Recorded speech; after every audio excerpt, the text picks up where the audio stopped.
Assalamualaikum warahmatullahi wabarakatuh. Nah, perkenalkan nama saya Agung Disbekti. Di sini saya akan menjelaskan tentang reproduksi ternak, yaitu tentang ciri-ciri estrus pada sapi, proses perkawinan, bunting, dan proses melahirkan. Nah, di sini ternak yang saya amati itu berbeda-beda dari ternak yang sedang estrus, kawin, bunting, dan melahirkan. Estrus atau birahi merupakan salah satu fase dalam siklus reproduksi di mana ternak betina secara fisiologis dan fisiologis bersedia menerima ternak jantan untuk kopulasi yang terjadi pada interval waktu tertentu secara teratur. Nah, deteksi birahi merupakan salah satu faktor yang penting menjadi perhatian dalam budidaya ternak ruminansia. Ketepatan memperingatkan birahi akan berdampak terhadap ketepatan waktu perkawinan.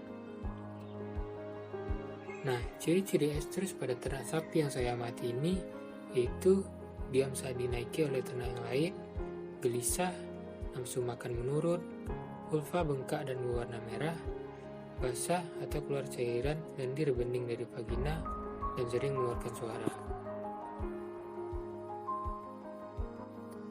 Nah, pada proses perkawinan, di sini ternak yang saya amati yaitu unggas entok, di mana perkawinan yang dilakukan yaitu berupa kawin alam atau secara alami. Pada organ reproduksi, unggas betina terdiri dari ovarium dan oviduct, dan pada ovarium terdapat banyak folikel dan ovum. Pada organ reproduksi untuk jantan terdiri dari testis, saluran reproduksi, dan alat kopulasi. Nah, alat kopulasi entok berupa penjuluran yang berkembang dari dinding kloaka yang bersifat fibrosa, memanjang yang dibelit oleh saluran sperma untuk mengalirkan sperma dan panjang mencapai 5 cm pada saat ereksi. Pada ternak bunting, di sini saya mengamati ternak ruminansia kerbau, dan di sini saya mengambil gambar agak sedikit jauh dari ternak, karena biasanya ternak kerbau ini sedikit kurang ramah. Namun biasanya ketika ruminansia sedang bunting, temperamennya menjadi lebih teratur. Nah, namun saya tetap mengambil gambar agak sedikit jauh. Ada beberapa tanda yang dapat kita lakukan untuk mengetahui apakah ternak yang kita amati ini sedang bunting atau tidak.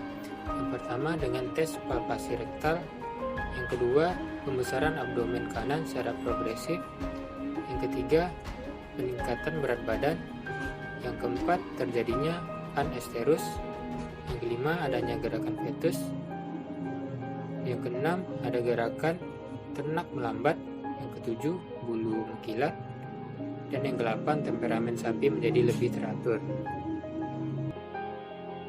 Nah, pada ternak melahirkan, di sini saya mengamati terhadap ternak ruminansia kecil yaitu kambing.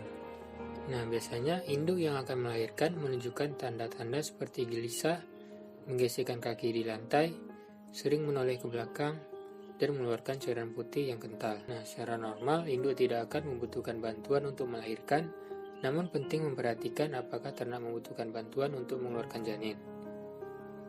Nah, proses melahirkan biasanya terjadi tidak lebih dari setengah jam. Nah, adapun tahapan dalam proses melahirkan biasanya ditandai dengan keluarnya kantong air yang dapat tetap utuh ataupun pecah. Kantong air kedua dapat juga muncul dengan warna cairan yang lebih gelap. Setelah kantong air ini keluar dari vulva, induk biasanya membaringkan diri, kemudian berdiri lalu berbaring kembali. Hal ini dapat terjadi beberapa kali sebelum melahirkan. Nah, anak biasanya lahir kurang lebih setengah menit setelah kantong air keluar atau pecah, dan induk yang segera akan melahirkan seperti terlihat adanya cairan putih bening yang keluar dari vulva.